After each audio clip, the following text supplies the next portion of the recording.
नमस्कार, मैं मनोज मुल्दियार बिहार स्वाभिमान आंदोलन के इस कार्यक्रम में अपने सारे दर्शकों और श्रोताओं का स्वागत करता हूं, अभिनंदन करता हूं और साथ ही साथ नव वर्ष की हार्दिक शुभकामना देता हूं। आज पूरे देश में किसानों को लेकर और किसान बिल को लेकर एक भ्रम की स्थिति बनी हुई है। सरकार किसान को अपनी बात समझा नहीं पा रही है या किसान समझना नहीं पा रहे हैं। इन्हीं सब विषयों को लेकर आज हम किसान आंदोलन, नियत, नीति और नियति, इस विषय पर अभी चर्चा करेंगे।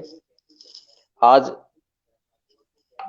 हमारे साथ इस कार्यक्रम में जुड़े हैं डॉक्टर उपेंद्र अयोध्या जी। आप एडिटर ऑन पैनल हैं ICAR के और पंतनगर एग्रीकल्चर यूनिवर्सिटी। आप एडिटर हैं दैनिक जागरण अहमदाबाद के, एक्स एडिटर इलाहाबाद के। आज के हमारे दूसरे मेहमान हैं श्री अरविंद सिंह जी, प्रयाग, इलाहाबाद, श्री अरविंद सिंह, आप लेखक हैं और वरिष्ठ पत्रकार हैं। कार्यक्रम के बीच में हमारे साथ हमारे एक और अतिथि जुड़ेंगे, श्री अशोक बालियान जी।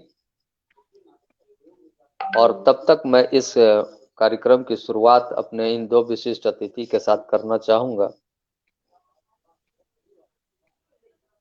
देश जानना चाहता है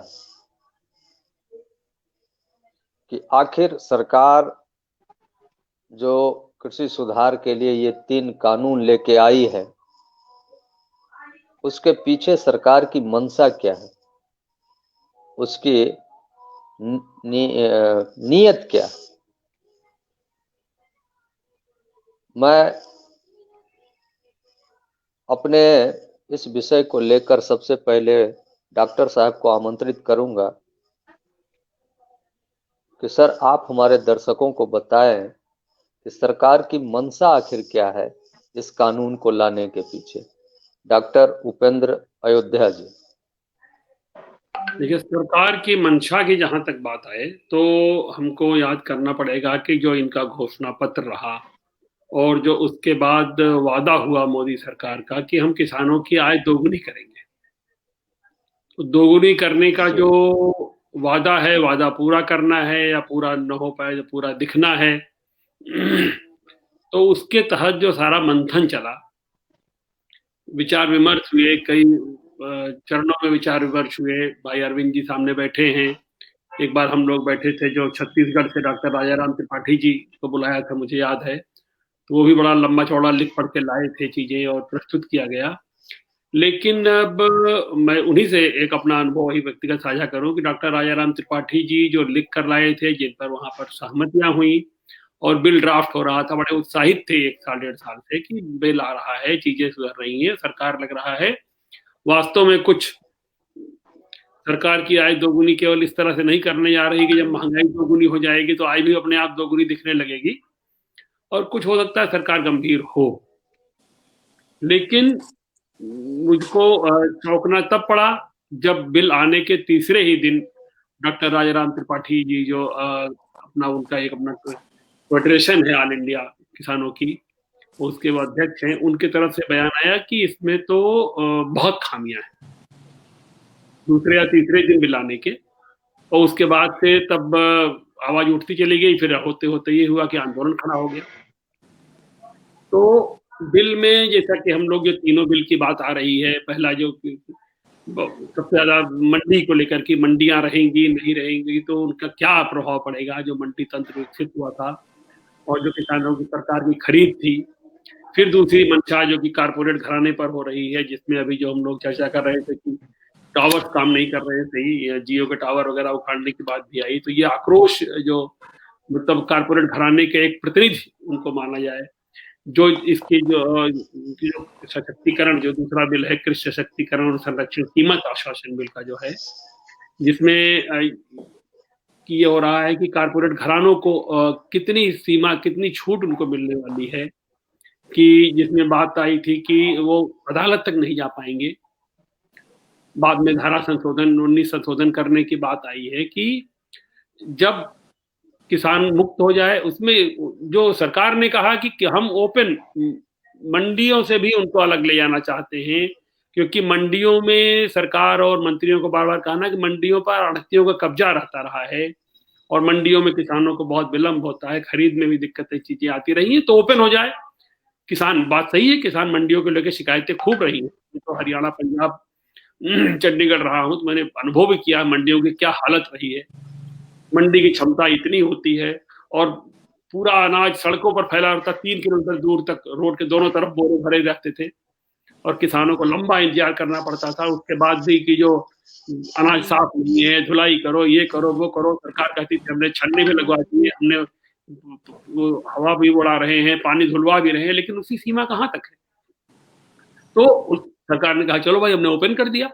लेकिन अब ओपन करने के बाद क्या होता है कि पहले आप अपनी, अगर कोई आपकी समस्या है, कारपोरेट घराना है, तो हम लोग तो यूपी से आते हैं, बिहार से आते हैं, अरविंद सिंह जी जानते हैं, बस्ती के रहने वाले। तो क्या होता था, पहले जमींदार होता था उनका लठैत होता था, कानून तो तब भी था, अरविंद जी ने खूब लिखा पढ़ा भी है।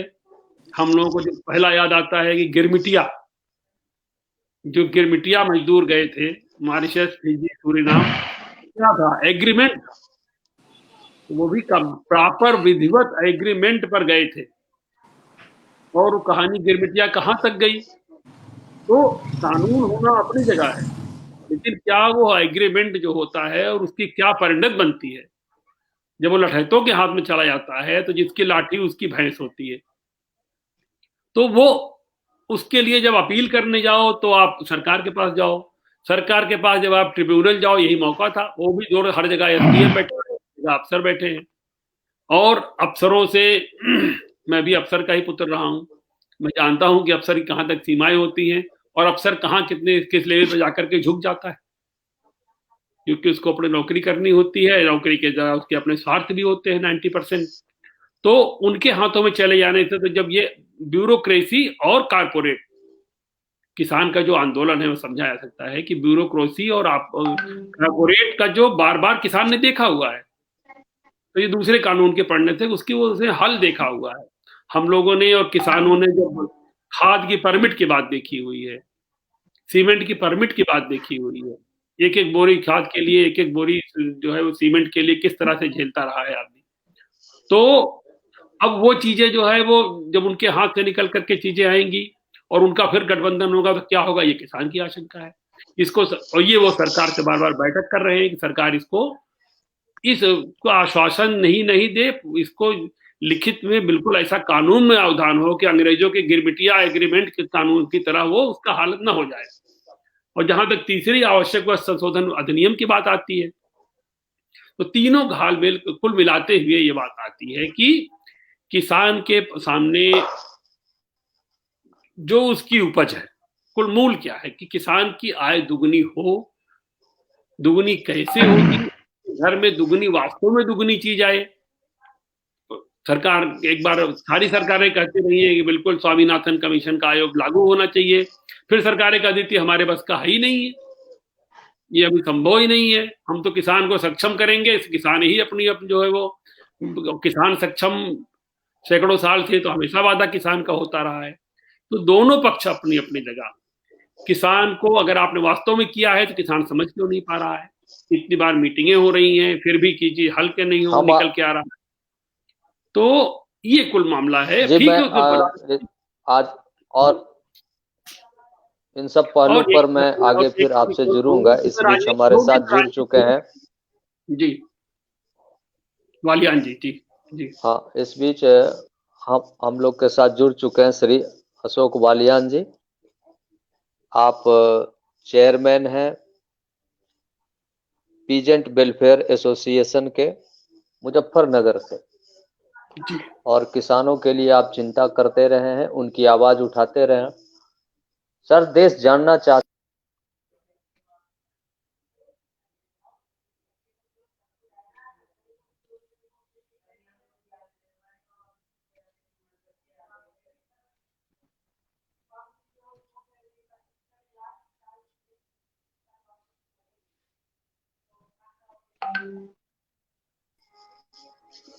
इन 3 बिल के पीछे जो सरकार ये 3 बिल लेके आई है, कहा जाता है कि ये काफी हड़बड़ी में लाया गया और कोरोना काल के बीच में लाया गया। पूरी तैयारी के साथ इस बिल को नहीं लाया गया, किसानों के साथ विमर्श नहीं किया गया, चर्चा नहीं की गई। इन सारे चीजों के बीच में हमारे दर्शक ये जानना चाहेंगे और आपसे जानना चाहेंगे कि आखिर इस बिल को लाने के पीछे सरकार की नीयत क्या है, मंशा क्या है, सरकार क्यों इस बिल को लेके आई है और इसके पीछे का उद्देश्य क्या है। श्री अशोक बालियान जी। देखिए, बहुत लंबे समय से देश के किसानों की मांग थी कि कृषि में सुधार ला जाए। ये भी सब जानते हैं कि केरल और बिहार को छोड़कर किसान मंडियों से खुश नहीं था। हम सरकार ने किसानों को एक बिल में एक जो कानून लाई है उसमें मंडी से अलग अपनी कृषि उपज को बेचने की सुविधा दी है। तो मैं समझता हूं कि ये जो कृषि सुधार का जो लंबे समय से मांग की जा रही थी, डॉक्टर स्वामीनाथन की अगर हम 2006 की रिपोर्ट को पढ़ें, मेरे साथी जितने इस वक्त चैनल पर बैठे हुए हैं उन सब ने पढ़ी भी होगी। इसके बाद में हरियाणा के मुख्यमंत्री हुड्डा को लेकर 9 या 10 में एक रिपोर्ट आई थी, उसमें भी करीब करीब बहुत वही सारी बातें थी जो डॉक्टर स्वामीनाथन की रिपोर्ट में थी कि कृषि में विपणन में सुधार किया जाए। तो ये जो विपणन में सुधार का है, मैं समझता हूं कि अब ये एक पर्सन मेरे पूर्ववक्ता ने किया कि आखिर अगर ये किसान के हित में कानून है तो किसान भाई क्यों नहीं समझ रहे। देखिए, मैं बहुत लंबे समय किसान आंदोलन से जुड़ा रहा हूं। हम जो किसानों की राजनीति करते हैं वो अपने नेता पर विश्वास करते हैं। मैं ये नहीं कहना चाहता इस प्रोग्राम के माध्यम से कि नेता झूठ बोल रहे हैं, लेकिन मैं ये जरूर जानता हूं इस बात को कि किसानों को ये बताया जाएगा कि ये काला कानून है तो वो ये मान लेगा कि ये कानून काला है। किसान को ये बताया जाएगा नहीं, इस कानून में अगर ये संशोधन हो जाए तो फिर ये हमारे पक्ष का एक मजबूत कानून बन जाएगा। तो मैं ये बात अच्छी तरह से आप लोगों के सामने देश को बताना चाहता हूं कि ये इस देश के किसान की नियति है। मैं इस आंदोलन से बहुत नजदीक से देख रहा हूं। इससे पहले बहुत सारे आंदोलनों में अरविंद जी हमारे बहुत पुराने साथी बैठे हुए हैं, भाग लिया है मैंने। देश के किसान नेता चौधरी महेंद्र सिंह टिकैत, हालांकि हम उनसे बहुत छोटे थे, बच्चे थे, लेकिन मैंने उनके अनेक आंदोलनों में भाग लिया है। उन पर एक पुस्तक लिखी है। वो खुद चाहते थे, उन्होंने 2002 में राष्ट्रपति को एक पत्र लिखा था कि हमें मंडी व्यवस्था में बदलाव की आवश्यकता है और किसान को विकल्प दिया जाए। विकल्प दिया गया इस कानून में। 2013 से मेरे से पूर्व वक्ता कह रहे थे कि किसान की शंका है, बिल्कुल शंका है। जो इन्होंने कहे वो सारी की सारी बात मैं स्वीकार करता हूं कि किसान की शंका है कि उसकी जमीन को कॉर्पोरेट घराना ले लेगा। लेकिन जहां से शंका शुरू हुई पंजाब से, वहां 2013 से पंजाब कॉन्ट्रैक्ट फार्मिंग एक्ट लागू है। ये जी हाँ, बिल्कुल। मैंने अपने पंजाब के साथियों से पूछा, भटिंडा में बहुत जगह मेरे साथी हैं, कि भाई कितने अडानी और अंबानी ने 2013 से अब तक किसानों की जमीन को लिया है। अडानी अंबानी तो एक सिंबल है, मतलब कितने कॉर्पोरेट घरानों ने किसानों की जमीन को लिया है, या एसडीएम ने कितने किसानों के खिलाफ और कितने बड़े घरानों के, कॉर्पोरेट घरानों के पक्ष में निर्णय किया है। मेरा ये निजी अनुभव कहता है कि इस देश उत्तर प्रदेश में आज 75 लाख मुकदमे पड़े हुए हैं अदालतों में, सिविल और क्रिमिनल दोनों को मिलाकर। तो पेंडेंसी इलाहाबाद हाई कोर्ट में अभी एक मेरा केस, आज मेरा ये एक्सपीरियंस कहता है, मैं खुद एडवोकेट भी हूं, 20 साल में उत्तर प्रदेश हाई कोर्ट ने ये तय किया कि मैंने अपने केस में उत्तर प्रदेश सरकार द्वारा कलेक्टर पार्टी बनाना उचित था, या जो मेरा विपक्षी कहता था कलेक्टर द्वारा उत्तर प्रदेश सरकार उचित था। ये 20 साल बाद हाई कोर्ट ने कहा कि जो हमने लिखा था कि उत्तर प्रदेश सरकार द्वारा कलेक्टर, वो उचित था। हमारी देश में, मैं खासकर अगर उत्तर प्रदेश की बात करूं, वैसे अरविंद जी पूरे देश में हमारा जो लैंड रिवेन्यू रिकॉर्ड है, या जो हमारी एग्रीकल्चर लैंड के केसेस तय होते हैं, वो किसान के सबसे नजदीक एसडीएम होता है, और एसडीएम के पास हमारा रिकॉर्ड रहता है, और किसान एसडीएम को बहुत अच्छे से जानता भी रहता है, क्योंकि वो तहसील में आता जाता रहता है। तो मैं समझता हूं, हाँ ये हो सकता है इस कानून में कि कोई किसान, कंपनी नहीं, कोई किसान यदि सिविल सूट करना चाहे तो केवल किसान को छूट दे दो, कि वो उसकी मर्जी है कि वो एसडीएम के जाए या वो सिविल सूट करे, ये संशोधन हो सकता है। मैं तीसरे कानून पर अगर आऊं, एसेंशियल कमोडिटी एक्ट में आऊं, एसेंशियल कमोडिटी एक्ट के बाद हमारे देश में ये, हम जो यहाँ चारों चैनल पर बैठे हुए हैं, जो कृषि पर आज चिंतन कर रहे हैं गंभीर, जानते हैं कि बहुत कम प्रतिशत हमारे यहाँ प्रोसेसिंग यूनिट है। हम ये भी जानते हैं कि दुनिया में 60, 70, 80% तक प्रोसेस यूनिटें लगी हुई है। यदि एसेंशियल कमोडिटी एक्ट लागू रहेगा तो जो फसल, क्योंकि कोई भी फसल वो एक समय में एक बार आती है, जैसे कुछ फसलें तो हमारी साल में एक बार आती हैं, कुछ फसलें साल में हमारी 2 बार आती हैं, धान 2 बार आता है, मक्का 2 बार आ जाती है, और बहुत सारी चीजें हैं। लेकिन अधिकतर जो बड़ी फसलें हैं, जो देश की बड़ी जरूरतें हैं, वो साल में एक बार आती हैं। यदि प्रोसेस यूनिट लगाई जाएगी तो उसको स्टोर करने की आवश्यकता होगी। एसेंशियल कमोडिटी एक्ट में बदलाव में ये भी किया गया है कि यदि सरकार जरूरत महसूस करेगी तो उसको वापस ले लिया जाएगा, और ये देश में अब से नहीं हो रहा। 1955 के बाद इस देश में अनेकों बार एसेंशियल कमोडिटी एक्ट में वस्तु को ला गया है और वस्तु को बाहर निकाला गया है। मैं अंत में अपनी बात समाप्त करूंगा। अब आ जाओ एमएसपी पर। अरविंद जी, आप और हमने बहुत सारे एमएसपी पर लिखा भी है, मैं आपके बहुत लंबे समय से लेख पढ़ता हूं, टिकैत साहब के समय से। एसेंशियल कमोडिटी, ये तो बात सच है कि देश में किसान की फसल न्यूनतम समर्थन मूल्य से नीचे बिकती है, ये बात बिल्कुल सत्य है। अब हमारी फसलें किस तरह बिकती हैं देश में? धान और गेहूं तो सरकार खरीदती है अपनी गरीबों को राशन देने के लिए, उसमें भी बहुत सारी प्रॉब्लम्स हैं। मैंने बिहार का देखा भी कि बिहार में 28 नवंबर से धान की खरीद केंद्र सरकार ने करने के लिए कहा, लेकिन धान तो पहले आ जाता है, 1 सप्ताह 2 सप्ताह पहले आ जाता है, और किसान को जरूरत रहती है उसको पैसे की, क्योंकि उसकी जरूरतें बहुत लंबे समय से धान की फसल पर टिकी हुई थी। तो सरकार को इस हमारी विपणन खरीद प्रणाली में बदलाव करना पड़ेगा। ये नहीं होगा कि आपने 28 तारीख दे दी और किसान तब तक अपनी फसल को औने पौने दाम में बेच देगा। मैं अरविंद जी से पिछली बार वार्ता में कहा कि बाजार हस्तक्षेप योजना में बदलाव करना पड़ेगा। बिहार सरकार ने इस बार मक्का के लिए सेंट्रल गवर्नमेंट को समय से चिट्ठी नहीं लिखी, तो आज बिहार जो हमारे देश में, मैं समझता हूँ शायद पहला राज्य होगा जहां सबसे ज्यादा मक्का का हम उत्पादन करते हैं, तो उनकी मक्का फिर सस्ते दाम पर गई।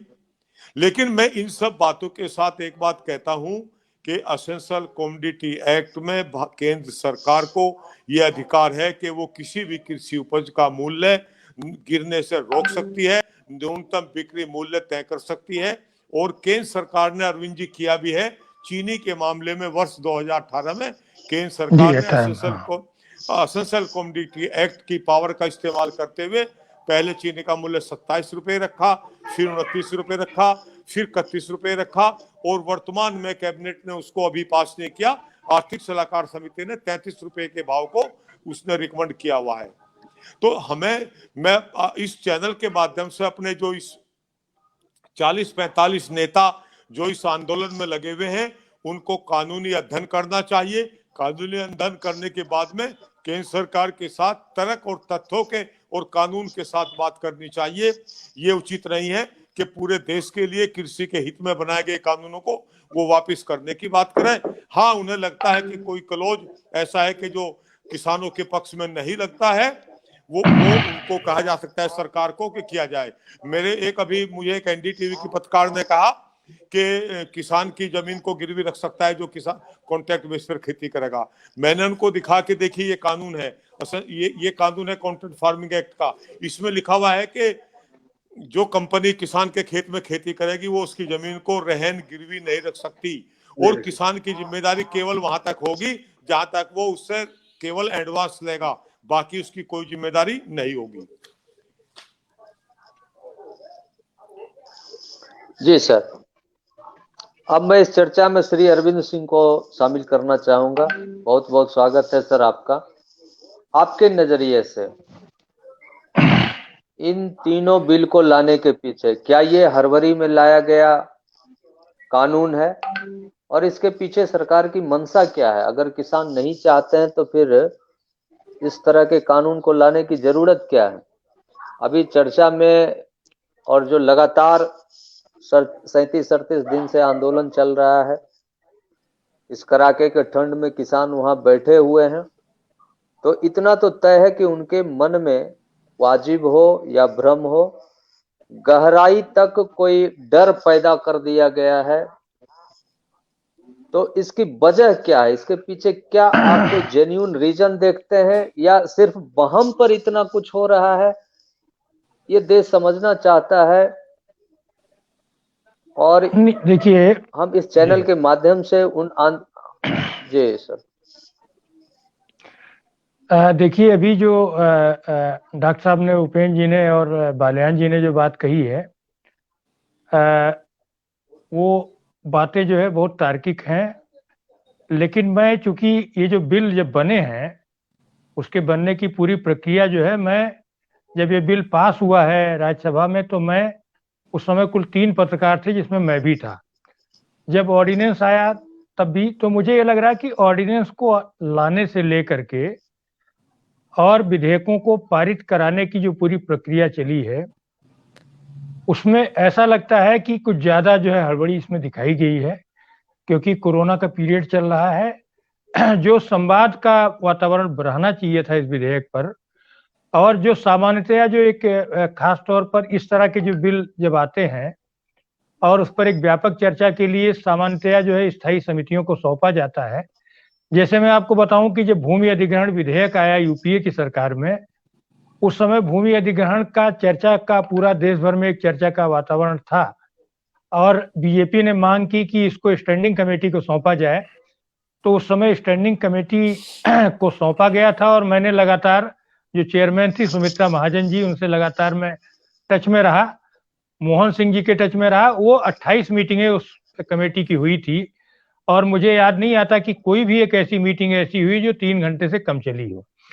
तो मुझे लगता है कि इस मामले में अच्छा रहता कि इन बिलों को, ये जो है एग्रीकल्चर की स्टैंडिंग कमेटी है जिसमें 2 बिल आ जाते, तीसरा जो फूड और सिविल सप्लाई की स्टैंडिंग कमेटी है, दोनों लोकसभा की कमेटियां हैं, इनको सौंपा जा सकता था या राज्यसभा की सेलेक्ट कमेटी की इसको अगर सौंप दिया जाता तो मुझे लगता है कि ये स्थिति नहीं आती। क्योंकि जो अभी बालियान जी ने जो बात कही है, मुझे लगता है इस समय न केवल पंजाब हरियाणा बल्कि पूरे देश भर में किसान असंतोष की एक ही जड़ है और वो जड़ यह है कि किसानों को वाजिब दाम नहीं मिल पा रहा है। जो है वाजिब दाम ना मिल पाना उनकी नाराजगी के कारण है और उसके साथ बहुत सारे कारण जुड़ गए। आप किसी भी किसान से बात करिए जो आंदोलन में शामिल भी हैं, आप उससे बात करिए, और जो आंदोलन में नहीं शामिल है उनसे भी बात करिए, तो बिल्कुल आप पाएंगे, चाहे बिहार का किसान हो, यूपी का हो, पूर्वी उत्तर प्रदेश का हो, बंगाल का हो, उसको जब भी उसकी फसल आती है तो तुरंत ही उसके दाम गिर जाते हैं और वो खरीदता तो एमआरपी पर है, मैक्सिमम रिटेल प्राइस पर खरीदता है और अपना जो है एमएसपी भी उसको अगर ना मिलेगी, तो बालियान जी ने एक बहुत बढ़िया सुझाव भारत सरकार को दिया था, और हम लोग भी प्रयास कर रहे हैं कि भाई इस चीज को कम से कम हो जाए। अगर हर वस्तु का दाम की आपने एमआरपी तय कर रखी है सबकी, तो किसान का तो ये कर दीजिए कि जो है न्यूनतम बिक्री मूल्य कम से कम हो जाए, कि इससे कम में नहीं बिकेगा, ताकि वो घाटे की जो खेती लगातार कर रहा है, बहुत कम ऐसी जगह है आप वो टमाटर उगा देगा तो पता लगे 1 रुपए किलो पहुंच जाएगा। अगर बिहार के किसान ने ज्यादा मक्का पैदा कर दिया है तो एमएसपी से आधा पे कम पे आ जाएगा। चंपारण का किसान इतना बढ़िया जो है धान उगाता है, दिल्ली के बाजार में आके 150 रुपए किलो हो जाता है। और वो चंपारण का जो किसान है, हमारे एक तरफ हम लोग जिस इलाके के रहने वाले हैं, गंडक नदी के उस पार जो है बिहार का वो चंपारण का इलाका, जहां गांधी जी ने 100 साल पहले आंदोलन किया था जिस मसले को लेकर के, आज भी वही मसले क्यों आ रहे हैं कृषि क्षेत्र में? इसका मतलब है कि उदारीकरण के बाद कंपनियां तो पहुंची गांव में, उन्होंने मोटरसाइकिल से लेकर सब कुछ बेचा अपना, फ्रिज और टीवी और से लेकर के जो एसी लगवा दिए, लेकिन किसान की आमदनी के बढ़ने का वो रास्ता नहीं बन पाया। वो रास्ता तो एक ही बात से बनेगा कि किसान को उसके उपज का सही दाम मिले। और बालियान जी तो पुराने किसान आंदोलन से जुड़े हुए, चौधरी टिकैत साहब का ये कहना था कि भाई 1967 को आधार वर्ष मान करके किसानों का जो है ये किसानों के उत्पादों के दाम बने। तो मैं कह रहा हूँ चलिए ठीक है, आप 1967 को आप आधार वर्ष ना मानिए, लेकिन आज जबकि कृषि लागत मूल्य आयोग है, सिस्टम बने हुए हैं, अलग अलग तंत्र विकसित है, तो आप कम से कम न्यूनतम बिक्री एक मूल्य तय कर दीजिए। किसान के लिए ये सवाल नहीं है कि वो मंडियों में बेचेगा या मंडियों से बाहर बेचेगा। उसके लिए मुख्य सवाल यह है कि मंडियां कहाँ हैं। अभी डॉक्टर साहब ने एक बहुत बढ़िया सवाल कहा।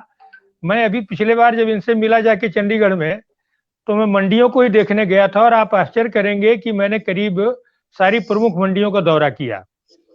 जब भी पंजाब के और हरियाणा की मंडियों में गेहूं और धान आता है, तो आप ये पाएंगे कि जैसे गेहूं और धान का पहाड़ खड़ा हो जाता है। अचानक मंडियों में 7-8 दिन में इतना ज्यादा अनाज आ जाता है कि आप आधा देश खा ले, इतना अनाज आ जाता है। और क्यों आ जा रहा है? पहले जब हाथ से कटाई वगैरह होती थी तब धीरे धीरे आता था अनाज, अब मशीनों से होने लगी, अचानक जो है इस तरह से आ जाता है कि मंडियां चरमराने लगती हैं।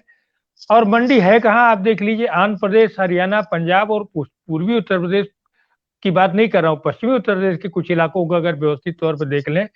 मैं आपको बता रहा हूँ, मेरा गांव बस्ती जिले में पड़ता है, और मेरे गांव के किसी भी किसान ने आज तक मंडी में नहीं बेचा उत्पाद। वो गांव का बनिया आधे, अभी भी मैं बता रहा हूँ आपको, मेरे रिश्तेदारों ने 900 रुपए में जो है धान बेचा है, 900 रुपए में जो है। तो सवाल यह है कि अगर इस तरह से होगा कि आपका एमएसपी पर आधे में बेचेगा अगर किसान, तो देखिए किसान जिंदा नहीं रह पाएगा। अब समय बदल गया है, समीकरण बदल गए हैं, गांव आत्मनिर्भर और स्वावलंबी नहीं रहे, वो बाकी चीजों पर निर्भर हो गए। उनके मोटरसाइकिलों को तेल चाहिए, उनको जो उनके उनके पंप को डीजल चाहिए, उनके घरों में जो है बिजली के बिल देने हैं, उनको भी जो है शहरी उपभोक्ताओं की तरह बहुत कुछ करना है। तो शहरों में आय बढ़ने के रास्ते अलग है, गांव में तो एक समग्र कृषि सुधार के लिए मुझे लगता है कि संसद का एक सत्र कम से कम 1 सप्ताह का बुलाया जाए, और उसमें किसानों को भी, नेताओं को, बालियान जी जैसे लोग से लेकर के जो 40-45 जो किसान संगठन है, देश भर के किसान संगठनों के नेताओं को बुलाया जाए, और उनके रहते, मैं नहीं कह रहा हूं कि उनके मेमोरेंडम वगैरह जो कुछ उनको लिख के लाना हो, किसान नेता अपने प्रतिनिधियों को दें, और सरकार खुले दिल से विचार करके एक समग्र विकास की एक नीति तैयार करे। और मुझे लगता है कि क्योंकि कोई भी कानून बनता भी है, कानून बिगड़ता भी है, कानून में संशोधन भी होते हैं, कानूनों की स्क्रीनिंग के लिए जो है राज्यसभा ही बनी हुई है कि भाई डॉक्टर राधाकृष्णन ने कहा था कि कोई कानून हड़बड़ी में न बनाया जाए, उसको रोकने के लिए राज्यसभा बनी हुई है, इसीलिए बनी है, उस हाउस का तो यही काम ही है। तो मुझे लगता है कि इस समय जो किसान की मुख्य चिंता है उसको निदान निकालने के लिए आपकी आय किसी जादुई रास्ते से दोगुनी नहीं होगी। उसके होने का एक ही रास्ता है जो बालियान साहब कहते हैं, मैं भी सहमत हूं इनसे, कि न्यूनतम बिक्री मूल्य उसका तय हो। और किसान को ये नहीं देखना है कि उसको अडानी खरीद रहा, अंबानी खरीद रहा है, या उत्तर प्रदेश सरकार खरीद रही, बिहार की सरकार खरीद रही, या बंगाल की सरकार खरीद रही है, गांव का बनिया खरीद रहा है जो है। हाँ, मुझे लगता है कि अगर ये बात हो जाए तो किसान की आधी से ज्यादा समस्याएं हल हो जाएंगी, मुझे ये कहना है जी।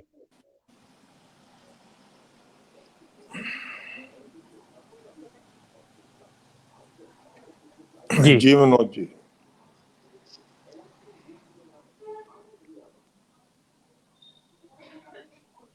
जी मनोज जी।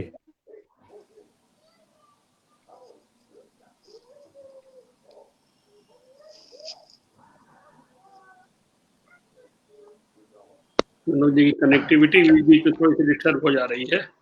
जी हाँ जी बिल्कुल, जी जी। कनेक्टिविटी का तो कुछ इशू मनोज जी के साथ है। मैं अभी अरविंद जी की बात को आगे बढ़ूं थोड़ा। अरविंद जी, तो जी मैं जी जब सारा देश दिल्ली की तरफ देख रहा था, मैं इधर था अयोध्या की तरफ। मैंने कहा जरा अवध क्षेत्र का दौरा किया जाए, और गेहूं चावल जी की जी मंडियों जी। की बात हो रही है, हम दूसरी चीजों पर जरा गौर करें। तो मैंने थोड़ा घूमा, तो आपके और छपिया से और उधर से घूमता हुआ मैंने फोकस किया फिर अवध क्षेत्र में क्रशर्स की क्या हाल है और गन्ने की क्या हाल है। जब मैंने शुरुआत जी किया तब गन्नों की खरीद शुरू होने वाली थी, और मैं जो अयोध्या क्षेत्र है, अयोध्या से निकला अंबेडकर नगर, जो अकबरपुर बिझौड़ा चीनी मिल है, उस बेल्ट में खूब क्रशर लगे हैं। इसलिए निकला कि अयोध्या जो है वो वन ODOP उत्तर प्रदेश सरकार ने शुरू किया है, वन डिस्ट्रिक्ट वन प्रोडक्ट। तो वन डिस्ट्रिक्ट वन प्रोडक्ट में अयोध्या जिला जो है वो गुड़ के लिए है, अयोध्या और मुजफ्फरनगर। हमने कहा जरा देखें क्या हाल है। शुगर मिल भी वहां पर है। शुगर मिल से उसी रोड पर जिस मिझौड़ा शुगर मिल लगी हुई है, बलरामपुर चीनी मिल वालों की, उसी रोड पर मैं घूमता रहा, खूब क्रशर लगे हैं। और क्रशर से मैंने एक पूछा, गुड़ खरीदा, गुड़ क्या हिसाब दे रहे हो भाई? 40 रुपए किलो। अच्छा, तो खरीद के हिसाब से रहे हो गन्ना? उसने कहा 200 रुपए में खरीद रहे हैं। तो आवाज डिस्टर्ब हो गई डॉक्टर साहब। सुन जी, तो डॉक्टर साहब की भी आवाज डिस्टर्ब हो गई। सुनिए, तो उसने कहा कि हम हाँ 200 रुपए में। आई आवाज? अब आ आवाज आ गई, रही मनोज जी की आवाज आ रही है। जी। तो मनोज जी, तो चारों को दोबारा जोड़ो, आवाज डिस्टर्ब हो गई। Hello hello. हाँ हाँ हेलो। बोलिए पांडे जी। हाँ हाँ जी जी। अब हो गई थी, अब हो गई ठीक। तो हम बाहर आए, एक ट्रैक्टर वाले हाँ से सर। पूछा जो गन्ना उतार रहा था। हमने कहा भाई क्या रेट पहुंचा? उसने कहा 180। हमने कहा 180 में क्यों दिया? वो तो 200 में ले रहे हैं। तो उनका जो, मैंने फिर पूछा, वहीं खड़े थे उसके जो क्रशर के मालिक थे, उन्होंने कहा नहीं, नगद वाला हम जो है 180 में ले रहे हैं, और जिसको एक हफ्ता बाद पैसा देते हैं उसको 200 में देते हैं।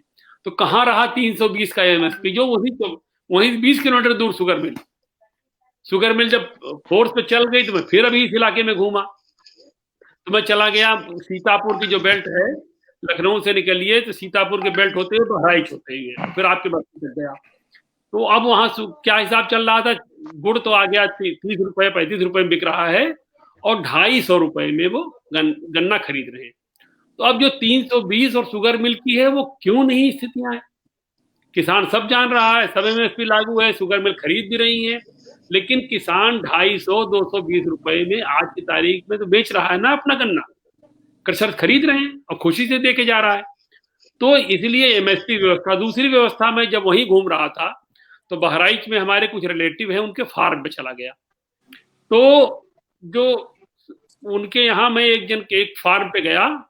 एक मुकुंद कुमार पांडे जी हैं, बड़े किसान हैं, 3 भाई केवल खेती करते हैं, नौकरियां छोड़कर उन्होंने खाली खेती जुटे। बहराइच शहर से बिल्कुल उनका लगा हुआ है। तो उनके यहाँ जब मैं गया तो वो कटाई हो रही थी, बाला जा रहा था गणासे से चारा। तो हमने देखा ये तो धनिया काटी जा रही पूरी। हमने कहा ये धनिया को ये इस तरह से क्यों काट रहे हैं आप? यहाँ इतनी धनिया क्या करेंगे? बोले नहीं, गाय को चारा डाल रहे हैं। हम कहा ये धनिया है ना? बोले हाँ धनिया ही है। तो हम कहा इसको धनिया को जानवर क्यों खिला रहे हैं? हम तो अभी लखनऊ से आए, तो धनिया तो वहां 40 रुपए किलो बिक रही। तो उनका हमारे यहाँ 2 रुपए किलो बिकती है, तो 2 रुपए किलो में धनिया बेचें, इससे अच्छा हम गैया खिला दें, क्योंकि हम जितने में लेके जाएंगे। और उनके यहाँ पालक, बथुआ, सोया मेथी जो इसका सीजन है। लखनऊ में मैंने वहीं से फोन किया, जो हमारा ठेले वाला है, तो उसने कहा कि वही 10 रुपए पाव, वो 10 रुपए पाव बेच रहा है। और 120 किलोमीटर पर बहराइच में जो जागरूक किसान है, बड़े किसान है, उनका 2 रुपए किलो पर। तो ये जो डिफरेंस है, ठीक है। जी ये भी बात जी, आ जाए। इस चर्चा को हम थोड़ा जी दूसरे जी आयाम में ले जाना चाहता हूँ। जी ये किसान, ये पूरे देश के किसान या कहिए पूरे दुनिया के किसान के साथ ये दिक्कत रही है, क्योंकि शुरू शुरू में जो किसान अपना फसल लगाता था तो वो खुद के उपयोग के लिए अपने हाँ फसल का चयन करता था, और बिल्कुल। उसी में से बाकी सेवा के लिए भी वो अनाज ही दे दिया करता था। जो भी समाज से वो सेवा लेता बार्टर था, सिस्टम। जैसे नाई से अगर बाल कटवाता था बार्टर तो सिस्टम। उसको अनाज ही दे दिया करता। जी जी सर। लेकिन धीरे धीरे बाकी लोगों ने अपने लिए दुकानदारी सीख ली, और एक राज कपूर का फिल्म का एक गाना मुझे याद आता है कि सब कुछ सीखा हमने ना सीखी होशियारी, सच है दुनिया वाले की हम हैं अनारी। हम उपजाना तो ठीक कह रहे हैं। सीखे, और सरकार ने और देश की जरूरत के हिसाब से हम उपज अपना बढ़ाए, लेकिन हम बेचना नहीं सीखे। हमको लगता है कि ये पूरा जद्दोजहद जो है, हम इस बिल को एक सीमित दायरा में देख रहे हैं। विरोध होगा, विरोधी दल भी अपना काम करेंगे और लोग भी अपना काम करेंगे, लेकिन सरकार का काम है, अगर उसकी नीयत सही है, उसकी नीति ठीक है, तो उसको उस पर स्टिक होना चाहिए, बात करना चाहिए। अभी हम लोग का एक अनुभव आया है जीएसटी के मामले में, उसके बारे में भी तमाम तरह की भ्रांतियां आई, और बालियान साहब यहाँ हैं। जीएसटी में आज के डेट में जीएसटी आने से लेके आज तक में उसमें कई सुधार हो सके, ऐसा तो इसमें भी संभव है। अभी तक जो आशंका किसान आंदोलन के नेता ने दर्ज कराई है, उस तरह का एक भी केस पूरे देश में कहीं नहीं आया है कि इस कानून के कारण किसी का जमीन चला गया हो या किसी को एमएसपी नहीं मिल रहा हो। हाँ एमएसपी आएगा भी भी मिल रहा है नहीं। In between. Bill bill bill बनने से और इस आंदोलन के बीच में सरकार ने कई चीजों के एमएसपी को उल्टे बढ़ाया है, खत्म करने की बात तो दूर है। तो केवल आशंका पर कि ऐसा हो जाएगा, ऐसा हुआ नहीं है और न होने की संभावना है। तो केवल आशंका पर आप आंदोलन करते हो और जिद पर अड़ जाते हो। अभी हम लोग का पूरे देश का अनुभव रहा, पूरी दुनिया का अनुभव रहा, जिस तरह से आंदोलन लोगों ने चलाया शाहीन बाग के अंदर, और यह कह देना कि काला कानून है, कानून पर बहस करने के लिए संसद है, पूरे देश को बांटा गया है लोकसभा क्षेत्र में, और हर क्षेत्र से जनप्रतिनिधि आते हैं, सांसद के रूप में आते हैं, राज्यसभा में आते हैं, वहां चर्चा हो सकता है, कोई भी मेंबर खड़ा होकर बिल ला सकता है, चर्चा आमंत्रित कर सकता है, बातें हो सकती है। इस तरह से हॉस्टाइल पर पूरे देश को 38 दिन 40 दिन लगातार रखना, ये कुछ समझ से बाहर का चीज है। और लगता है कि इसमें, और जब किसान को लेता है चैनल वाला और उससे बात करता है तो उसको उसकी समझ वो काला कानून है, इसको जब तक सरकार हटाएगी नहीं, क्योंकि उसको लगता है कि जो लोग ये बोल रहे हैं कि अभी जमीन गया किसी का नहीं है, लेकिन जमीन चला जाए इससे बढ़ के कोई भावनात्मक बात होती नहीं।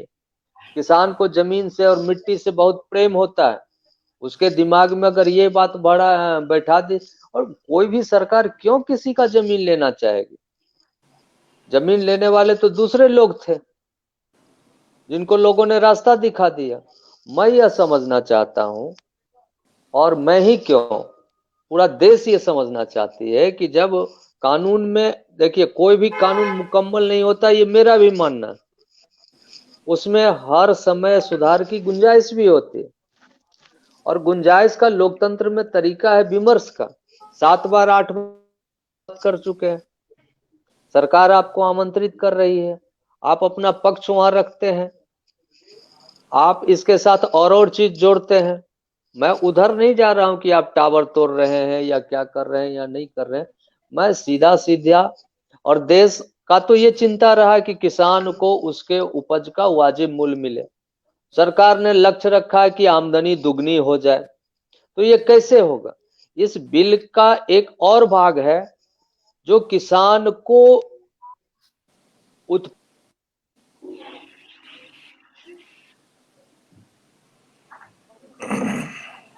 शायद कट गया मनोज जी का संपर्क। तो तब तक मनोज जी जो बात कर रहे थे, जैसे पंजाब, जो उन्होंने बहुत अच्छी बात उठाई, मैंने पंजाब में अनुभव किया कि किसान जो बोता था। एक मैं अपना प्रश्न रख दूं, किसान जो आज तक उत्पादक था वो विक्रेता कैसे बने? और आप विक्रेता तभी बन सकते हैं जब आपके पास खरीदार का विकल्प हो। इस बिल के द्वारा ये प्रावधान किया गया है कि आपके पास बिक्री का कई विकल्प हो, सिर्फ कॉर्पोरेट वाला ही आपका खरीदे ये नहीं है। आप मंडी में बेच रहे थे, मंडी में बेचने का स्थिति जो पुराना व्यवस्था है, जैसा कि अभी इस चर्चा में डॉक्टर साहब ने कहा कि उनके गांव में लोकल बनिया खरीदता है, उस व्यवस्था को भी तो ध्वस्त नहीं किया गया। इसके अलावा कॉन्ट्रैक्ट फार्मिंग के तहत बड़ी बड़ी जो कंपनियां हैं वो भी आपका उत्पाद खरीदेगी। और इतना ही नहीं, जब किसान के पास में छोटे छोटे यूनिट प्रोसेसिंग का दिया जा रहा है, एफपीओ बनाने की बात हो रही है, किसान भी संगठित होकर अपने उपज और उसको विश्व बाजार से जोड़ने की बात हो रही है, ई मार्केटिंग की बात। तो जब तक आपको विकल्प नहीं मिलेगा, आप चुनाव नहीं कर सकते हैं कि हम एक्स को बेचें या वाई को बेचें, एक्स रेट पर बेचें या वाई रेट पर बेचें।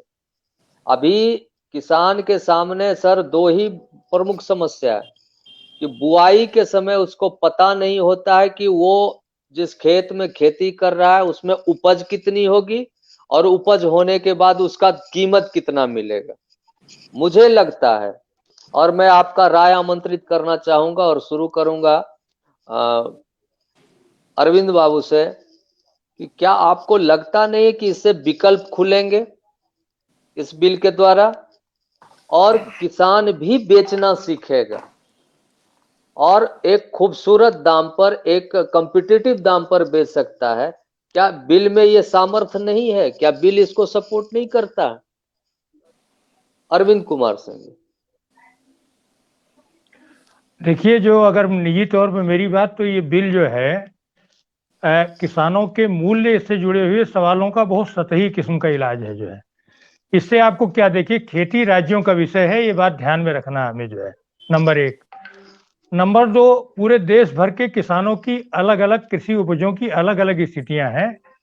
अगर केरल के किसान को काली मिर्च का सही दाम मिले, वो उसमें तो भारत सरकार मदद कर सकती है कि श्रीलंका या वियतनाम से जो काली मिर्च आ रही है उसको कैसे रोका जाए। आप उठा के काली मिर्च का दाम देख लीजिए, दोनों में आधे का फर्क आ गया है जो है, अगर आप इस बीच में काली मिर्च के दामों को देखेंगे।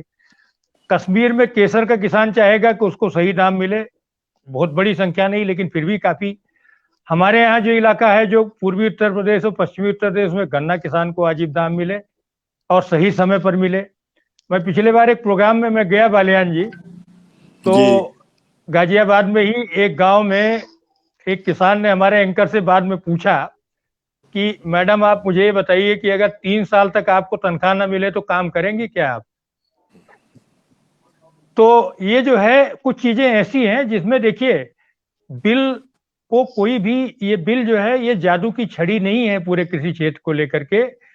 किसानों को सबसे बढ़िया अगर कोई राहत देने का काम होगा तो जो एक प्रस्तावित कदम है, जो कि बालियान जी ने भारत सरकार को, कृषि मंत्रालय को समझाया है कि आप न्यूनतम बिक्री मूल्य तय कर दीजिए, क्योंकि किसान का हर उपज का सवाल है। ये सवाल एमएसपी पर 23 जो फसलें हैं, गन्ना नहीं है।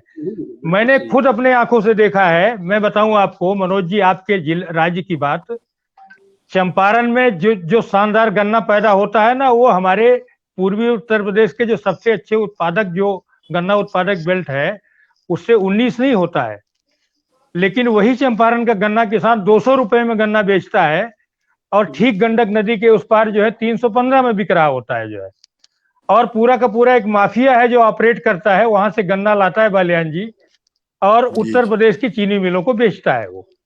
मतलब आप ये देख लीजिए। और हम लोगों ने देखा है कि किस तरीके से कृषि उपज के कारोबार में जो लगे लोग हैं, वही जो उपेंद्र जी कह रहे हैं 2 रुपए में धनिया ले आकर के केवल 100 किलोमीटर की रेडियस में वो 40 रुपए में बिक जा रहा है।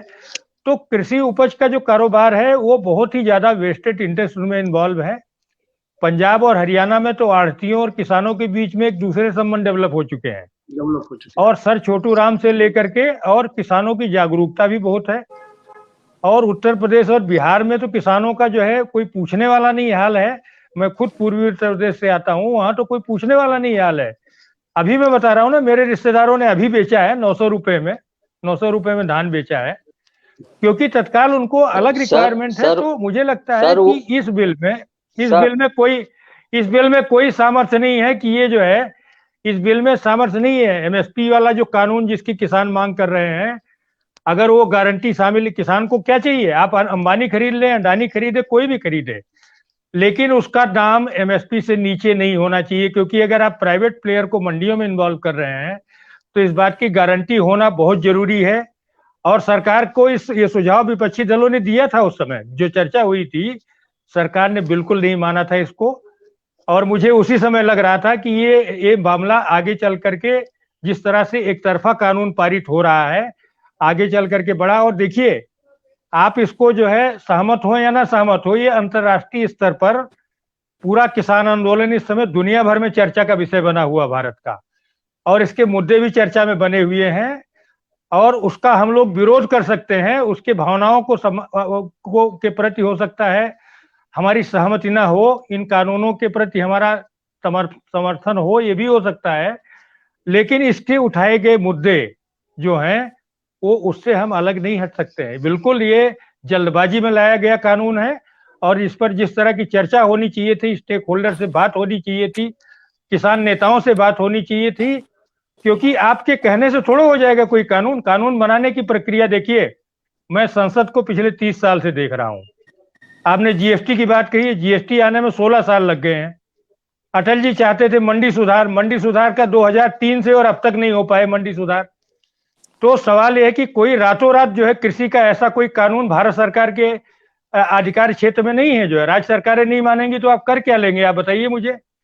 बिहार ने, मुझे बताइए, मैं आपसे सवाल कर रहा हूं कि बिहार में 2006 में मंडी खत्म हो जाने के बाद कौन सा कायाकल्प हो गया किसानों का। मैंने तो खुद अपने आंखों से देखा कि चंपारण का किसान की क्या दुर्दशा है, जहां 100 साल पहले गांधी जी आंदोलन कर चुके थे जो है। तो देखिए, केवल एक इलाज है किसान का, वो इलाज है मूल्य नीति। और इस मूल्य नीति में जब तक भारत सरकार बदलाव नहीं करती है और ये खुला नहीं करती है कि कोई भी खरीदे, न्यूनतम समर्थन मूल्य और न्यूनतम बिक्री मूल्य अगर किसान का नहीं होगा, तो ये आंदोलन नहीं, ये असंतोष जो है राष्ट्रव्यापी हो जाएगा, जो मैं देख रहा हूँ। क्योंकि मैं बहुत वर्षों से आंदोलनों को देख रहा हूँ, आंदोलनों के चरित्र को देख रहा हूँ। और आपको क्या लग रहा है, ये 41 किसानों के हवाले रह गया, किसान नेताओं के हवाले नहीं है अभी। अब ये उनके हाथ से निकल चुका है, आंदोलन जो है अभी उनके हाथ से भी निकल चुका है। मैं जा रहा हूं, मैं देख रहा हूं, लोगों से बात कर रहा हूं, उनके हाथ से भी निकल चुका है। और ये सरकार के लिहाज से संवादहीनता की क्या स्थिति। बालियान जी ने जो सुझाव दिए हैं, जो सरकार को लिख करके दिए हैं, इसके पहले 2 विधेयक और आए थे, कृषि आय विधेयक और एक और विधेयक, जिस पर काफी चर्चा होनी थी। तो मेरा मानना है कि समय है, सरकार एक संसद का सत्र बुलाए, किसानों के लिए समर्पित हो, उसमें आप सब किसान नेताओं को भी बुलाए और चर्चा करे। 1 हफ्ते 10 दिन क्या फर्क पड़ता है जो है। आप आखिर, आज भी खेती सबसे ज्यादा लोगों को रोजगार दे रही है, सबसे ज्यादा लोगों का जीवन यापन करा रही है। और आपने ठीक कहा, वो सिस्टम देखिए, उदारीकरण के बाद अब खेती की भी दुनिया बदल चुकी है जो है। हमारे बचपन में हमने देखा है कि हम अपने कृषि उत्पादों से मजदूरी भी दे देते थे, अपने नाई धोबी से लेकर के सबको जो है दे देते थे। अयोध्या के मंदिरों को भी हमारी माँ दान दे देती थी, उसी से अनाज दे करके जो है, और हमारा सारा काम चल जाता था, रुपए की जरूरत नहीं पड़ती थी किसान को। लेकिन अब तो किसान के बच्चे को पढ़ना है तो उसको तो लाखों रुपए देने हैं। तो पूरी उसकी भी दुनिया बदल गई, इस बात को समझना पड़ेगा। केवल शोषित होने के लिए नहीं है वो। जी मनोज जी।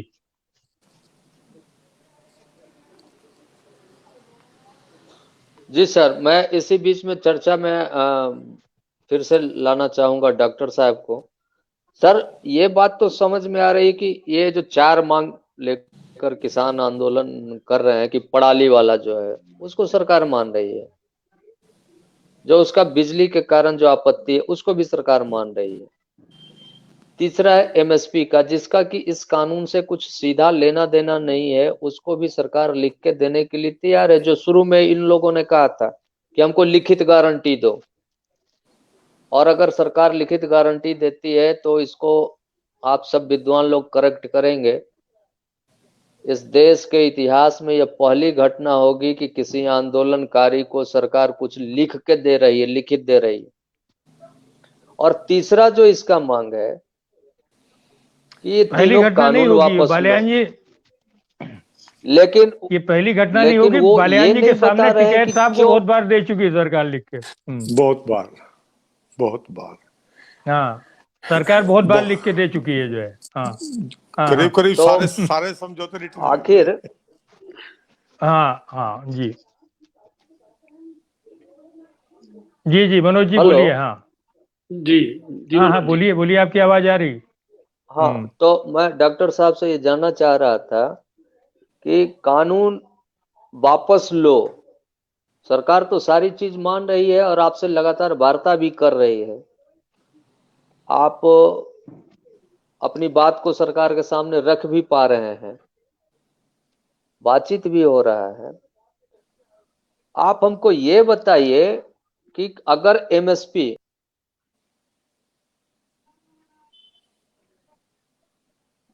बोलिए डॉक्टर साहब, आप को बोलिए, कुछ कनेक्टिविटी का कानून इशू क्या है। करें? कानून जी, मैं समझ गया आपकी बात को। कानून वापस लो। अरे ये कानून बताओ ना कि जो वापस जैसा कि चर्चा में लो। आया कि किसान जिस धनिया को 2 रुपए बेच रहा है, उसी धनिया को व्यापारी 40 रुपए बेच रहा है। किसान को कैसे 40 रुपया में एक बड़ा हिस्सा हाँ, मिल पाए, यही इसका बात उपाय बताओ ना। जी। तो कानून एमएसपी को इसके लिए एमएसपी एमएस एमएस नहीं सर, एमएसपी तो है देश में, और ये अनुभव भी है कि एमएसपी होने के बावजूद किसान को अपना जो उपज होता है वो कम दाम में बेचने के लिए मजबूर होना पड़ता है। जब तक केवल एमएसपी से बात तो बनने वाली नहीं है। क्यों बेचना पड़ता है किसान को? बिल्कुल क्योंकि यही उसके पास मेरे जो सवाल प्रोडक्ट है, जो उसका उत्पाद है, वो पेरिसेबल गुड्स है, वो बहुत जल्द खराब होता है, उसके रख रखाव की व्यवस्था नहीं है, वो ज्यादा देर तक अपने उपज को रख नहीं सकता। अगर उसके बाल्टी में दूध है तो वो 2 घंटा से ज्यादा रख नहीं सकता। उसके पास फल सब्जी है तो 2 4 5 दिन भी नहीं रख सकता। उसके पास अगर मछली है कितना देर रखेगा? अनाज है 2 4 महीना रख सकता है। उसके पास स्टोरेज की दिक्कत है। इसका लाभ उठाते हैं व्यापारी लोग, और जी। हम देख रहे हैं कि सरकार की ये मंशा है कि नहीं, इसको पूरे समग्रता से के साथ समझने की जरूरत है। सरकार की मंशा है ग्रीन कॉरिडोर बनाने की, फूड चेन बनाने की, और किसान के हाथ में प्रोसेसिंग देने की। उसके हाथ में केवल विपणन ही क्यों, भंडारण की व्यवस्था करने की। आपको सीखना पड़ेगा बेचना। केवल एमएसपी तो है देश में, एमएसपी का तो इस कानून से कुछ लेना देना नहीं। एमएसपी बादस्तूर जारी है, सरकार लिख के देने के लिए तैयार है। एमएसपी से क्या भला हो जाने वाला है? एमएसपी तो है देश में। एमएसपी के बावजूद किसान अपने उपज को सही मूल्य पर नहीं बेच पा रहा। चिंता की बात तो यह है। देखिए, चिंता की बात में जो जैसे भाई अरविंद उसको कुमार सिंह जी कैसे हैं, जो धनिया व्यापारी 40 रुपए बेच पाता है और किसान को 2 रुपए बेचना पड़ता है। क्यों बेचना पड़ता है? इस कारण में जाने की जरूरत है और उसके निराकरण की जरूरत है। मैं बालियान साहब से जानना चाहूंगा कि इस आंदोलन से पड़े सरकार की जो कोशिश है और किसान की जो जरूरत है, उसके लिए आपका सुझाव क्या है सर? सरकार को क्या करना चाहिए? देखिए चर्चा, मनोज जी, संवाद ये तो चलते रहेंगे। किसान देखिए मनोज जी, मेरी और अरविंद जी की लगातार जब से ये आंदोलन चल रहा है तब से हम दोनों बहुत चिंतित हैं इस बात के लिए कि देश में इतना बड़ा किसान आंदोलन यदि किसानों के हित की मांगों को लेकर सरकार से वार्ता में सफल न हुआ तो ये हमारे लिए बहुत बड़ा दुर्भाग्य होगा। ये मेरी अरविंद जी की चिंता नहीं, जो हर कृषि के क्षेत्र में काम करता है, चाहे डॉक्टर उपेंद्र जी हो, इन जैसे लोगों की, आप जैसे लोगों की, सबकी चिंता है। मैं अभी हालांकि उस पर अभी अरविंद जी मैंने लिखा नहीं, पिछले सप्ताह मैं माननीय कृषि मंत्री से एक व्यापक मेरी बातचीत हुई थी इन सब विषयों को लेकर, और हम दोनों इस बात पर सहमत थे कि ये दुर्भाग्य है कि हम और किसान नेताओं के बीच जो वार्ता होनी थी, उस वार्ता में जो बालियान साहब आपने बिंदु उठाए हैं, काश ये बिंदु उठाए जाते तो मैं समझता था कि हम सरकार भी और किसान भी दोनों इस अवसर का किसान हित में बेहतर कार्य हो सकता था। लेकिन मैं और अरविंद जी ये भी जानते हैं कि ये किसान आंदोलन जो लोग कर रहे हैं, उनकी क्या सोच है, उनकी क्या व्यापक जानकारी है, वो बहुत कुछ इस पर डिपेंड करता है।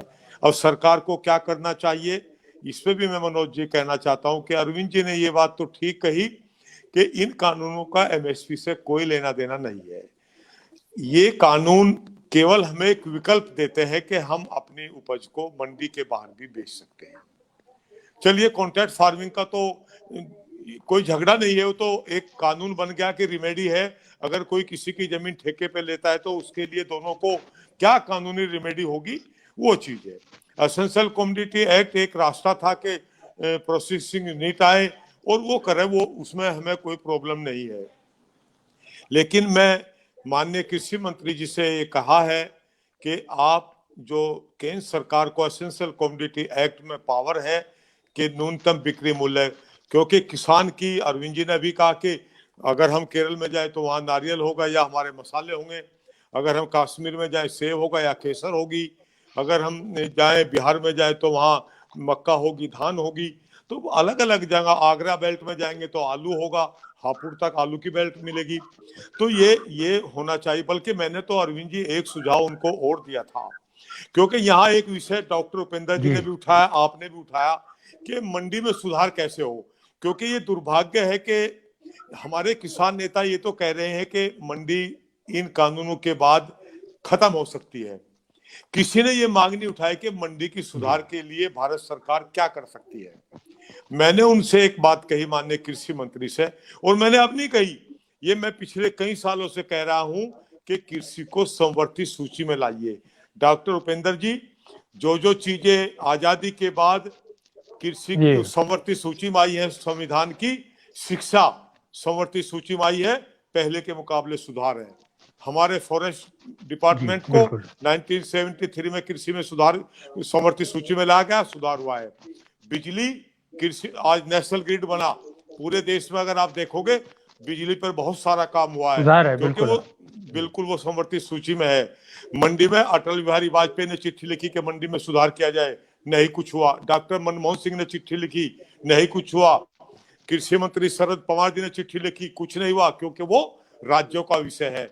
लेकिन मैं कहता हूं कि अगर केंद्र सरकार कृषि को अरविंद जी समवर्ती सूची में लेगी तो फिर मंडी के सुधार के लिए एक यूनिवर्स कानून बनेगा और हर राज्य को उस कानून को मानना पड़ेगा, ताकि वो जो बाहर खरीद होती है मंडी से और मंडी के अंदर, दोनों में कंपटीशन में हेल्दी कंपटीशन होगा। अब क्या है कि राज्यों का विषय है।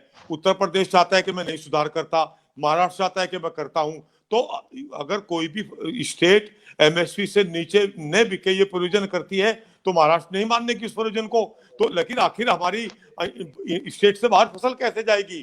तब तक मंडी की कृषि को समवर्ती सूची में नहीं लिया जाएगा, तब तक हम इस देश में कृषि का समग्र विचार वो नहीं कर सकते हैं। हम इसका जो है इस पर सफलता नहीं पा सकते। अरविंद जी, मैंने एक चीज और माननीय कृषि मंत्री को की थी कि हमारे किसान भाई कहते हैं कि हमें गारंटी दो।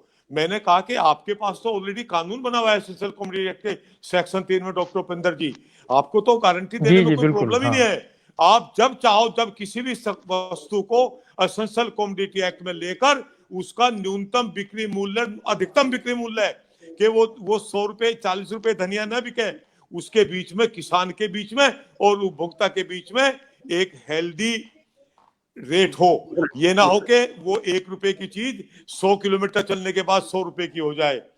तो केंद्र सरकार को एसेंशियल कमोडिटी एक्ट में अधिकतम मूल्य को बांधने की शक्ति दी गई है कॉन्स्टिट्यूशन ने, और न्यूनतम मूल्य को बांधने की शक्ति दी गई है। इस आंदोलन का ये सबसे बड़ा हल है कि केंद्र सरकार पहल करे अपनी तरफ से कि हम ये इंश्योर करते हैं देश के किसानों को कि उनकी फसल को न्यूनतम बिक्री मूल्य से नीचे नहीं बिकने दिया जाएगा। हम उसके लिए एसेंशियल कमोडिटी एक्ट की पावर का इस्तेमाल करेंगे अरविंद जी। यही एकमात्र इस आंदोलन का हल है। हाँ जी बिल्कुल सहमत है जी जी जी। और मैं अरविंद जी 1 मिनट का टाइम और दूंगा क्योंकि 2 विषय बताए और आपने भी और डॉक्टर उपेंद्र जी ने भी। मैंने केंद्र सरकार से कहा कि जब गुड़ एसेंशियल कमोडिटी एक्ट में है, चीनी कमोडिटी एक्ट में है, आपने चीनी का तो न्यूनतम बिक्री मूल्य तय कर दिया, आपने गुड़ का न्यूनतम मूल्य तय नहीं किया। जब गुड़ किसान के पास गन्ना नहीं होता, जब गुड़ का भाव रहता है 4000 से 5000 रुपए और तब फसल आती है तब होता है वो 2000 से लेकर 3100-3200 रुपए तक। तो कोल्हू पे गन्ना हमारा 200 रुपए क्यों जा रहा है? इसलिए जा रहा है कि जब गन्ने से बनने वाली चीनी का तो न्यूनतम मूल्य केंद्र सरकार ने तय कर दिया और गन्ने से बनने वाले खंडसारी का और गुड़ का मूल्य आपने तय नहीं किया। आप इनको तय करिए, फिर कोल्हू में बिकने वाले गन्ने का मूल्य तय करिए।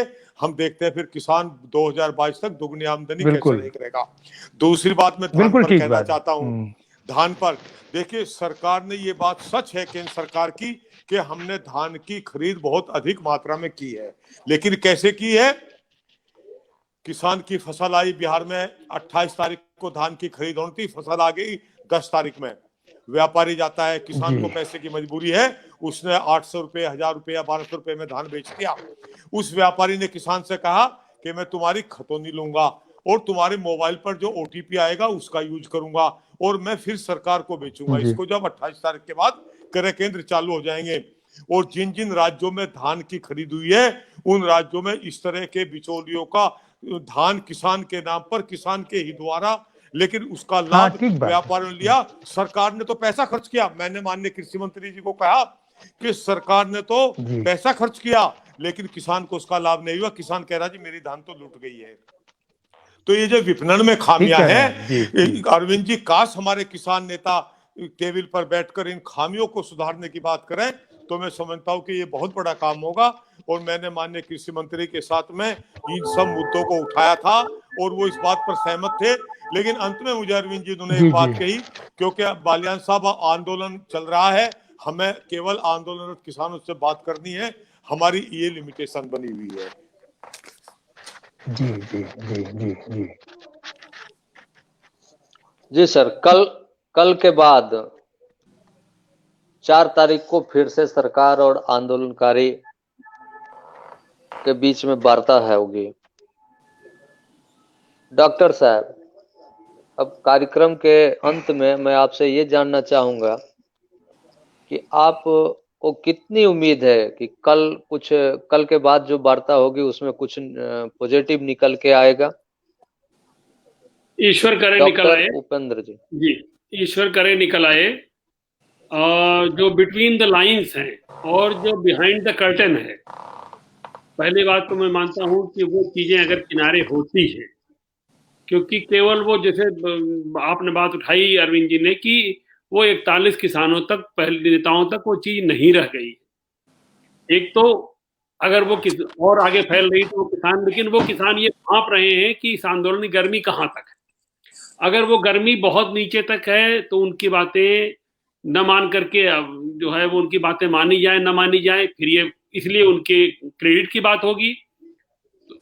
तो पहली बात तो उनकी क्रेडिट दांव पर लगे, और अगर उनकी क्रेडिट में चली गई तो सरकार किससे बात करेगी? अगर उन किसानों ने उनकी बात मानना ही बंद कर दिया तो सरकार फिर बात किससे करेगी? फिर तो निर्भया आंदोलन जैसा मामला हो जाएगा ना।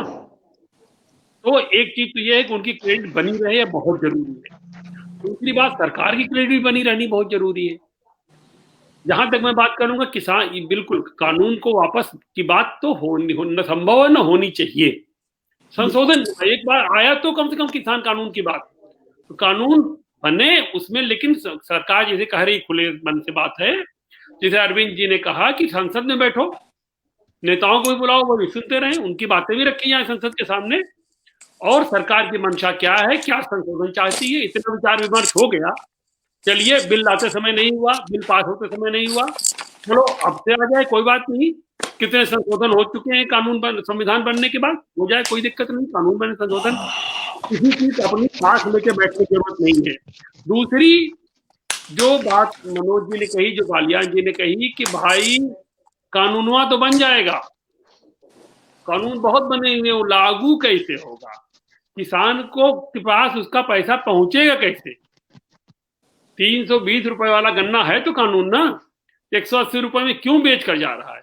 और जो खरीद रहा है वो दिख भी रहा है सबको, सरकार की जो इंटेलिजेंस सिस्टम है, सरकार की जो और चीजें सिस्टम है, तो बेचने वाले को तो आप नहीं कह सकते क्योंकि भाई उसको पेट भरना है वो तो बेचेगा, खरीदने वाला अपराधी है ना, तो खरीदने वाले पकड़ने की व्यवस्था क्या होगी? ये बात होनी चाहिए, क्योंकि डिमांड सप्लाई की बात है।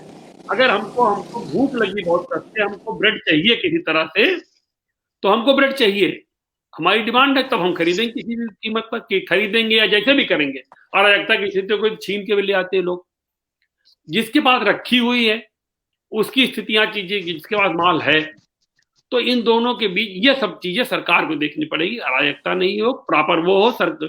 मोदी जी ने लाया कि भाई चलो रुपए में दे लेन देन ना हो, हम कह रहे हैं जी सरकार, किसान को आप बात कर रहे हो, एक बटन दबाते हो 2000 रुपए आपका उसे किसान खाते में पहुंच जाता है, तो मंडी से बाहर जो खरीदने वाला है, कुछ ऐसी व्यवस्था आप बना सकते हैं, मुश्किल नहीं है कि उसने कितने में बेचा और एक किसान के अकाउंट में वो क्यों नहीं जा रहा। अगर वो किसान के अकाउंट में जाने लगेगा, ट्रांसपेरेंसी हो जाएगी, तो जैसे इस बिल में बहुत ही बात आ रही है कि सरकार से बाहर जब लेन देन होगा, मंडी से बाहर, तो सरकार को पता भी नहीं लगे किस रेट में बिका, कहाँ बिका, कितना आ रहा है, कितना जा रहा है। अगर उसका एक, क्योंकि ये तो होना ही चाहिए, सरकार को पता होना चाहिए, कोई भी सरकार हो, कोई भी व्यवस्था हो, समाज से लेकर, उसको कहीं ना कहीं तो पता होना चाहिए कि किस रेट पे चीजें बिक रही हैं। अगर एकदम ही ब्लाइंड हो जाएगा तो मामला गड़बड़ हो जाएगा। दूसरे, ये बात किसान और मंडी और सरकार तक नहीं है, ये बात जो ट्रायंगुलर नहीं क्वाड्रेंगल है, 4 कोण होने चाहिए। चौथा कोण कौन है? मंडी के बाद वो माल जा कहां रहा है, उसका हो क्या रहा है। जैसे मनोज जी ने बात उठाई थी कि जो माल जा रहा है वो उसका उपभोग कहां हो रहा है, जो उपभोक्ता है वो उपभोक्ता कहां है? पंजाब का किसान धान उगाता है, खाता कितना है? उसे खाता कौन है? पंजाब तो नहीं खाता है, धान उगाता क्यों है? जो बार्टर सिस्टम की बात थी कि लेन देन खाना, तो पंजाब किसान धान खाता ही नहीं, फिर उगाता क्यों है? सब तो अगर उगाता है वो क्यों? क्योंकि उसको आपने एमएसपी दे रखा है, उसको बाकी चीजों के मुकाबले में धान खट से बिक जाता है। वहां पर गोडाउन बने हुए हैं, एफसीआई की सबसे ज्यादा खरीद वहां क्यों हो रही है? तहसील पे गोदाम क्यों बने हैं? यहाँ तो जो है वो आप यूपी में देख लीजिए, आपको जिलों पर उतने गोदाम नहीं मिलेंगे, मंडलों पर नहीं मिलेंगे, पूरे मंडल में जितना एक तहसील में है वहां पर। तो क्योंकि किसान ने मेहनत किया, तो अब आप उसको मना नहीं कर सकते, तुम धान नहीं उगा सकते। अफीम का मामला तो है नहीं, लाइसेंस दोगे आप। अब समस्या वहां से आती है कि भाई जो बेल्ट, क्योंकि वो उगा रहा है तो केवल एक गड़बड़ नहीं हो रही है, आप उसको अल्टरनेट क्रॉप दे दो, वो क्यों उगाएगा भाई? वो धान की जगह कुछ भी उगा देगा, उसको पैसा चाहिए खेत से अपने, क्योंकि वो खा तो रहा नहीं उसको। गेहूं की बात आई, मैंने तो देखा है कि पंजाब का जो समृद्ध किसान है वो मध्य प्रदेश का गेहूं खाता है, वो अपना गेहूं भी नहीं खाता है, क्योंकि उस गेहूं में उसने इतना कीटनाशक डाल दिया है, वो जानता है वो खाने लायक नहीं। ज्ञानचंद गुप्ता जी है, पहले तो उनकी आटा चक्की थी, फिर वो नेताजी हुए, विधायक जी हुए, विधानसभा तक हुए। उनकी चक्की पे जो आटा मिलता है, पंजाब चंडीगढ़ में हमारे ट्रिब्यून कॉलोनी के सामने ही थी, वहां पर पंजाब वाला आटा सबसे सस्ता बिकता है, और मध्य प्रदेश वाला जो है उस समय था कि 28-27 रुपए में पंजाब का आटा मिलता था और 32 रुपए में मध्य प्रदेश का आटा मिलता था। तो वो किसान अपना गेहूं भी नहीं खा रहा, अपना चावल भी नहीं खा रहा है, लेकिन वो उगा रहा है। भाई उसको आप अल्टरनेटिव क्रॉप दीजिए, उसे एक समस्या नहीं आ रही है। केवल खाद्य, किसान हमारा खाद्य ही नहीं उगा रहा है, किसान से फिर गलती भी हो रही है। क्या हो रही? पराली, हम प्रदूषण भी फैला रहे हैं। पराली हम जितना चिल्लाएं, इसमें भी इशू आया है कि दिल्ली को पराली घेर रही है। तो क्यों घेर रही है? क्योंकि वो एक गड़बड़ नहीं हुआ है, किसान ने धान तो उगा लिया, धान का पैसा मिल गया। ये बात बिहार चंपारण में क्यों नहीं आती पराली जलाने की? हमारे गांव में क्यों नहीं आती? अरविंद जी के गांव में तो ये बात नहीं आती थी, क्योंकि वहां छप्पर भी था, वहां पुआल हमारा जानवर खाता भी था, वहां वो धान का पुआल उपयोगी चीज थी, वो जलाने की चीज नहीं थी। मशीनीकरण हुआ, पंजाब का किसान क्या करे, उसको छप्पर डालना, उसका सब कुछ पक्का है, जानवर को मामला उसका बचा नहीं है उस तरह का, ट्रैक्टर है तो वो करे क्या उसका। तो जब आप, और पानी की सबसे बड़ी समस्या, बिजली की समस्या, सरकार का उस पानी को दोहना पड़ता है, हरियाणा पंजाब बीच झगड़ा होता है। अब ये देखिए, एक धान की वजह से कितनी झगड़े हो रहे हैं, कितने बवाल आ रहा है, क्योंकि धान पंजाब में नहीं उगना चाहिए, उग रहा है। इसलिए जब आप समग्रता में सोचेंगे, हरसिमरत कौर जी वहीं पर फूड प्रोसेसिंग मिनिस्टर रही। मैं उम्मीद कर रहा था, सरकार ने थोड़ा निराश किया, मैं उम्मीद कर रहा था कि चलो हरसिमरत जी अब नहीं है, तो अब इस जब एक्ट आएगा, सरकार ने धान दुगनी करने की बात की है, इसमें बड़ी बात आएगी कि मंडी का जो तीसरा आएंगे फूड प्रोसेसिंग, तो फूड प्रोसेसिंग की तरफ कोई ठोस बात सरकार करेगी, क्योंकि जब तक जो फूड प्रोसेसिंग के लिए मंडी खड़ी हो जाएगी मार्केट, आपके एमएसपी की हमको जरूरत ही नहीं भाई, हम तो बढ़िया सजा के बेचेंगे।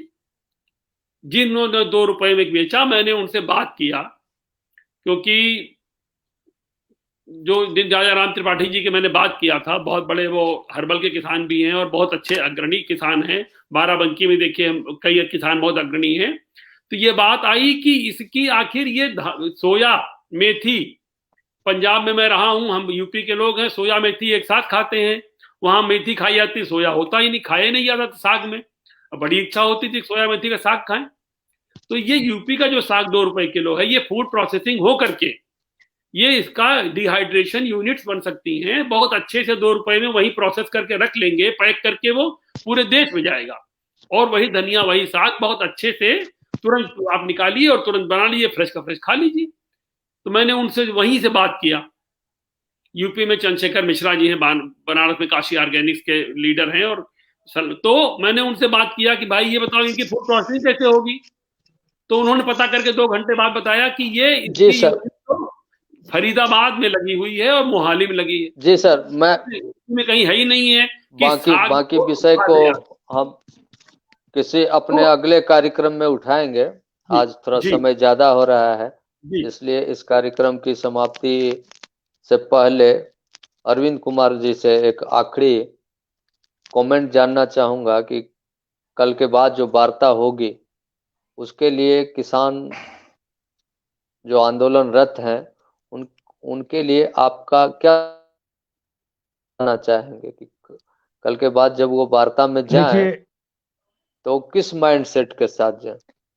अरविंद कुमार सिंह जी। देखिए जी, मनोज जी, जैसे डॉक्टर साहब ने कहा, तो मैं भी इसी मत का हूँ कि ईश्वर करे कि ये जल्दी से जल्दी समाधान निकले। किसान नेता भी अगर कहीं कुछ लचीला रुख अपनाते हैं तो अपनाएं, सरकार भी थोड़ा लचीली हो, और रास्ता इसलिए निकाले क्योंकि अब ये बड़ा भावनात्मक जुड़ रहा है, और कई किसानों की जो मौत हो गई, आत्महत्याएं होने लगी हैं, तो बेहतर ये होगा कि इसका तत्काल समाधान निकले। और मैं जो बता रहा हूँ कि उसमें एक ही आखिरी सुझाव ये है कि संसद का एक सत्र जो कृषि समस्या को लेकर के ही बुलाया जाए और उसमें व्यापक चर्चा हो जाए कृषि सुधार के लिए जो है और कौन से रास्ते हो सकते हैं, क्योंकि यही एकमात्र रास्ते नहीं, ये 3 कानून कृषि संकट से जूझ रहे इस देश में रामबाण नहीं होने जा रहे हैं। जो है ये कानून रहेंगे तो भी पूरा निदान नहीं निकलना है, कानून अगर वापस भी हो जाएंगे तो ऐसा नहीं होने जा रहा है कि कोई भारत के कृषि क्षेत्र का कायाकल्प हो जाएगा। जो है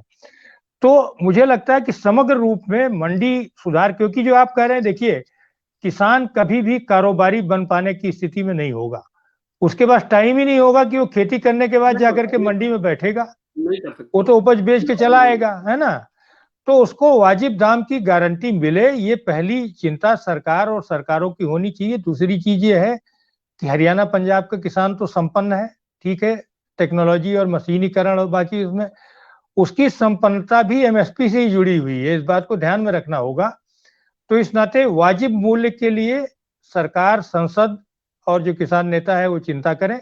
अगर ये चिंता दूर हो जाएगी तो आधी समस्या जो है उसका कृषि संकट का निदान हो जाएगा।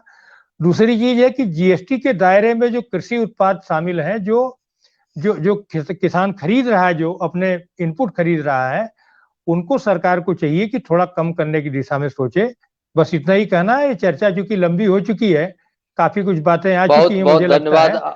और जी बहुत बहुत धन्यवाद आप सभी लोगों का। और आगे फिर हम इस तरह की चर्चा आयोजित करेंगे और आपको आमंत्रित करेंगे। आपके साथ चर्चा करके धन्यवाद। बहुत आनंद हुआ और देश को और हमारे दर्शकों को भी बहुत जानकारी आप लोग के माध्यम से मिली। एक बार फिर से आप सबका शुक्रिया अदा करते हुए आज के इस कार्यक्रम की समाप्ति की घोषणा करता हूँ। धन्यवाद।